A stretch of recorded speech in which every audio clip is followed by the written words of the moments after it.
What's up, everybody? My name is Pi. Welcome to SLR Lounge, where we're here to help you be a better photographer. And part of that involves excessive head bobbing and movement from myself.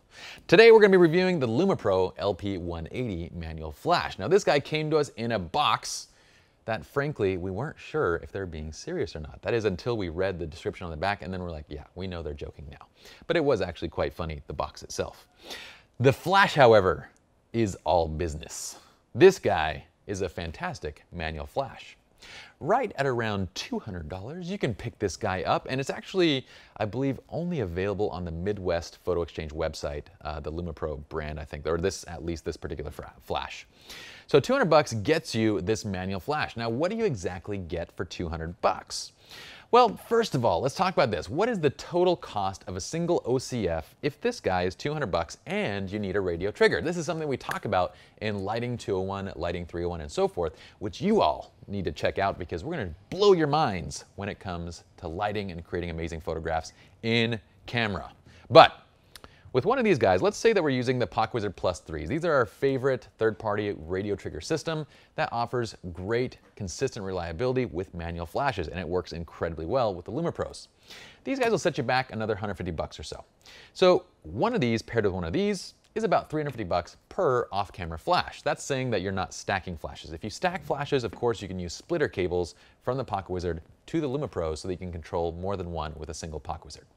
But 350 bucks per off-camera flash. So for that price, you're getting, well, pocket strobe power. Okay, so we're looking at about a guide number of, say, 60-ish, but those guide numbers, you know, whatever they basically state, some people measure their guide numbers, or some of the manufacturers measure based on different kind of standards, so it's difficult to tell.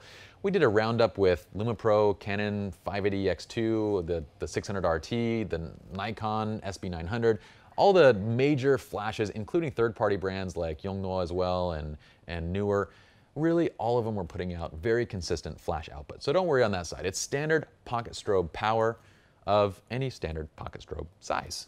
By the way, we call these pocket strobes because they fit in your pocket. And who doesn't want to put this in their pocket? Actually, I don't want to put this in my pocket. That'd be very uncomfortable, and sitting on that would give you back problems. But it's a pocket strobe when compared to, say, a medium strobe like a Profoto B2 or a Bolt VB22, or say a full strobe like an Einstein or a Profoto full pack, and so forth. Okay, so let's start from the top with performance. We give the LumoPro LP180 5 out of 5 stars. Why? Well, for a manual flash, it's absolutely fantastic. We have solid recycle times, 2 to 3 seconds apiece. We have solid light output, great color consistency. It's incredibly reliable. Did I say incredibly funny? Probably, but you can make fun of me about that in the comments underneath the YouTube video. It's a fantastic flash overall, and it's incredibly reliable for professional use. That's a big deal when it comes to what we're using it for. This is why when we get all sorts of different products from different manufacturers, Chinese manufacturers, Swiss manufacturers, everybody, we have to test things out in a professional environment because we don't know if we can rely on these products or basically state whether they're professionally reliable. This guy is professionally reliable. Performance-wise, 5 out of 5 stars.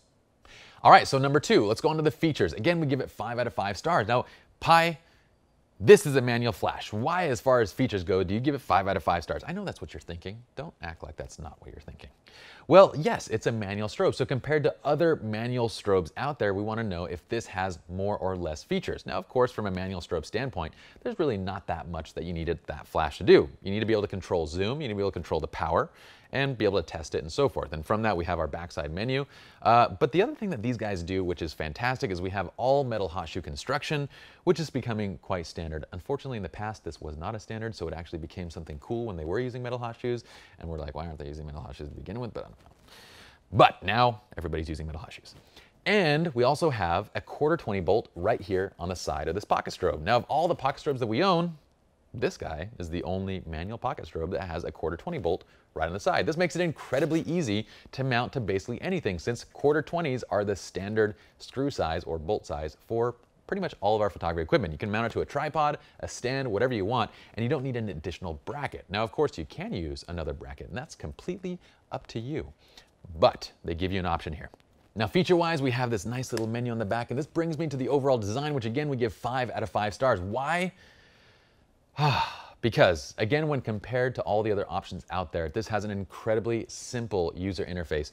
Opening up out of the box, I simply power it on, and then I have basic adjustments. I have plus and minus. I have right and left and set, okay? Super simple. I also have a slave option on the back of this. I also have a test option on the back of this. This flash makes controlling flash and the overall UI so dumbed down that even a guy like me can bust it out of the box and use it without ever touching a manual. And that is my biggest deal when it comes to usability. Can I use it without ever touching the manual? And for this guy, I can get full functionality out of this without ever looking at anything. It's very simple, very easy to use, very elegant UI and interface design on the back of this, and it's incredibly quick. Again, I said incredibly, very funny-like, but it's very quick to use. And given that I say incredibly so often, you'd think that I would pronounce it better, and since I don't, I probably need to say it less. Okay. Now, let's go on to overall quality. Quality, we're giving it 5 out of 5 stars. Again, from a pocket strobe standpoint, this has the type of construction and build quality, the weight to it that you'd expect from a major manufacturer, not a Chinese-made flash, not anything. It doesn't have that light, cheap plastic construction. Everything on this flash, from the hot shoe, from the buttons and that nice rubber that they're using to the actual material used to encase the flash and so forth, everything is of the best quality. So we're giving it 5 out of 5 stars from that standpoint. The only area that we're dinging this flash is in the value. Value, we're giving it 3 out of 5 stars. Why? This flash is 200 bucks. Now that means that, say, a newer flash is around 100 bucks, a Yongnuo flash is around 70 bucks, and they're offering features and so forth that are pretty crazy for that price range. But granted, the build quality is not good on those flashes. So using them professionally in a professional environment and consistently becomes kind of a challenge. You need to bring extra units and so forth. That's not a problem with this guy. The only thing that I would say is that for 200 bucks, you're paying for what you're getting. So that means that the value isn't bad. We're giving it 3 out of 5 stars. It's an average value, meaning that for what you're getting, you're paying the appropriate price for it. At 200 bucks, there are quite a few other manual flash options, from used Nikon flashes to the Chinese-made brands and so forth. But for a reliable and new flash, I don't really know why you would go and buy a used Nikon flash for 200 bucks, because they're getting pretty expensive on the used market. If you want a reliable manual flash, something that you don't need to take a lot of spares of. When I was testing out the newers, I took 8 on shoots when I was only needing 4 to 6, because I just wanted to have 2 extra spares in case something went wrong, and things did go wrong. With these guys, that's not the case. These can be used professionally, reliably, and they're gonna get fantastic results out of them. But from the value side, you're paying 200 bucks. So it's a cost that you're paying what you're getting, no more, no less, and so forth. Fantastic little item from LumoPro. We thank them for creating this awesome manual flash. Now, hopefully you all enjoyed this video. Again, be sure to check out Lighting 101, Lighting 201, Lighting 301, all of our new courses, all of the educational courses that we have on slrlounge.com. Also, you can follow us on Facebook on the SR Lounge media page, as well as the SR Lounge group page. SR Lounge is the premier community for the best education and the most positive and uplifting educational community in the entire world. So be sure to join us, guys. If you enjoyed this video, subscribe and stay tuned for more educational content. My name is Pi, and I'll see you all in the next video. Hello everybody, my name is Pi.